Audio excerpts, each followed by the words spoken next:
What if a single act of defiance could change the world? On a frigid night in 1893 at Pietermaritzburg Station, a young Indian lawyer named Mohandas Gandhi faced such a moment. A train conductor demanded that he give up his seat in a first-class carriage, and Gandhi quietly refused. He was thrown off the train into the cold.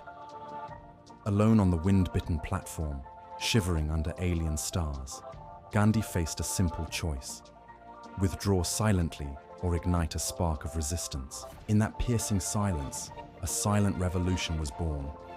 From that night emerged the Mahātmā, great soul, a man who would confront an empire with nothing but truth and love.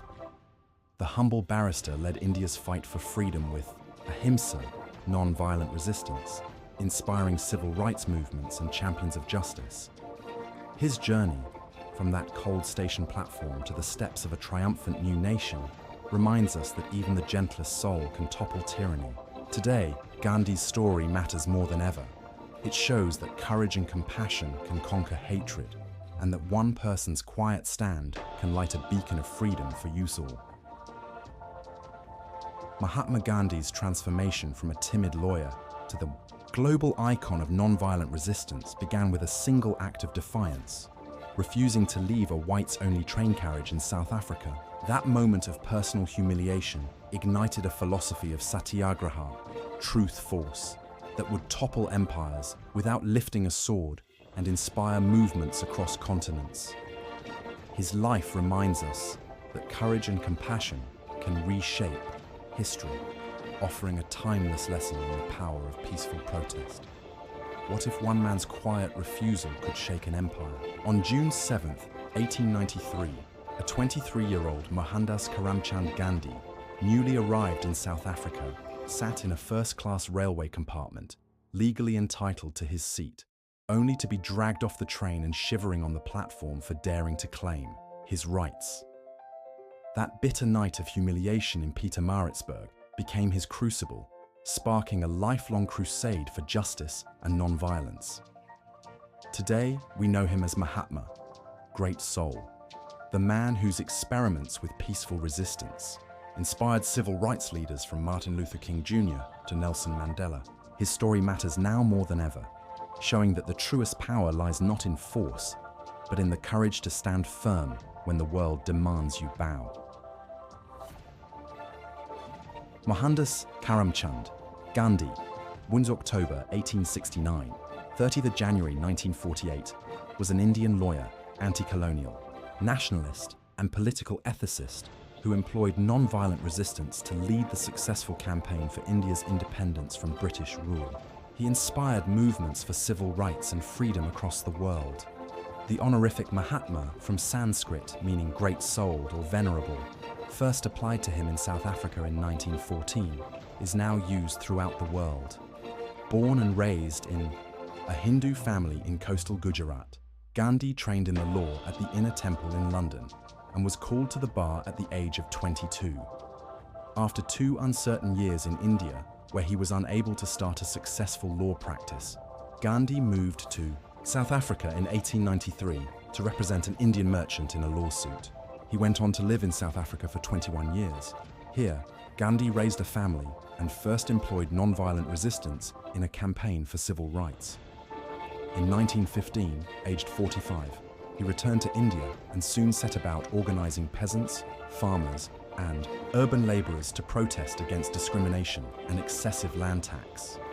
Assuming leadership of the Indian National Congress in 1921, Gandhi led nationwide campaigns for easing poverty, expanding women's rights, building religious and ethnic amity, ending untouchability, and above all, achieving Swaraj or self-rule. Gandhi adopted the short dhoti woven with hand-spun yarn as a mark of identification with India's rural poor. He began to live in a self-sufficient residential community, to eat simple food and undertake long fasts as a means of both introspection and political protest. Bringing anti-colonial nationalism to the common Indians, Gandhi led them in challenging the British-imposed salt tax with the 400 km 250 Pamaras Dandi Salt March in 1930, and in calling for the British to quit India in 1942, he was imprisoned many times and for many years in both South Africa and India. Gandhi's vision of an independent India based on religious pluralism was challenged in the early 1940s by a Muslim nationalism, which demanded a separate homeland for Muslims within British India.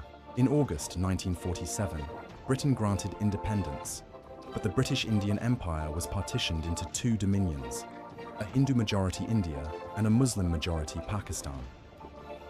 As many displaced Hindus, Muslims and Sikhs made their way to their new lands, religious violence broke out, especially in the Punjab and Bengal. Abstaining from the official celebration of independence, Gandhi visited the affected areas, attempting to alleviate distress. In the months following, he undertook several hunger strikes to stop the religious violence. The last of these was begun in Delhi on 12th January 1948, when Gandhi was 78. The belief that Gandhi had been too resolute in his defense of both Pakistan and Indian Muslims spread among some Hindus in India.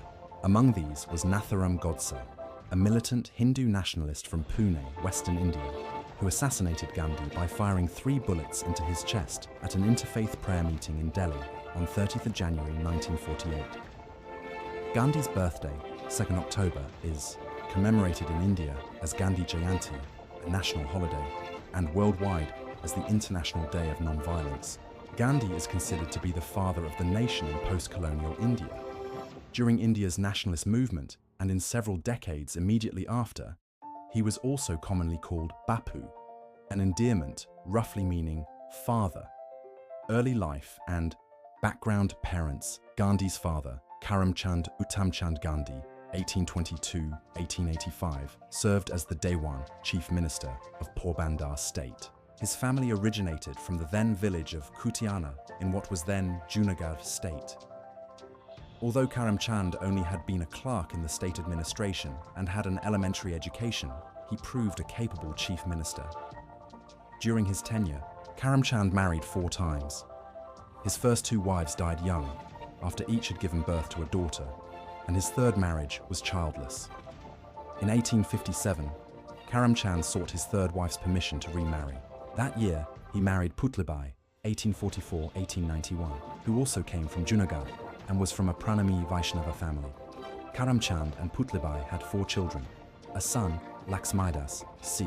1860-1914, a daughter, Raliatben, 1862-1960, a second son, Karsandas, c.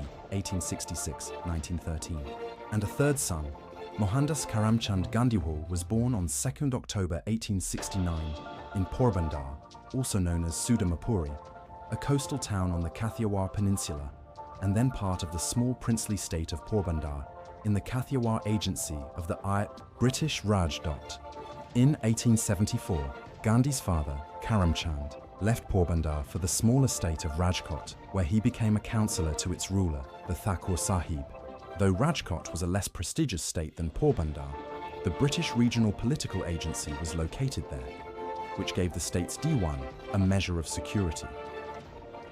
In 1876, Karamchand became Diwan of Rajkot and was succeeded as Diwan of Porbandar by his brother Tulsidas. Karamchand's family then rejoined him in Rajkot. They moved to their family home, Kabba Gandhi, No Dello, in 1881. Childhood Gandhi in 1876, at the age of 7. As a child, Gandhi was described by his sister Raliat as restless as Mercury, either playing or roaming about. One of his favorite pastimes was twisting dogs' ears. The Indian classics, especially the stories of Shravana and King Harishchandra, had a great impact on Gandhi in his childhood. In his autobiography, Gandhi states that they left an indelible impression on his mind. Gandhi writes, "It haunted me, and I must have acted Harishchandra to myself, times without number."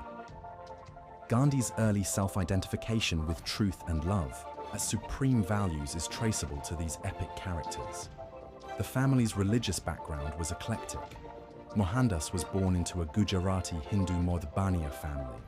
Gandhi's father, Karamchand, was Hindu, and his mother, Putlibai, was from a Pranami, Vaishnava Hindu family. Gandhi's father was of Modhbaniya caste in the Varna of Vaishya.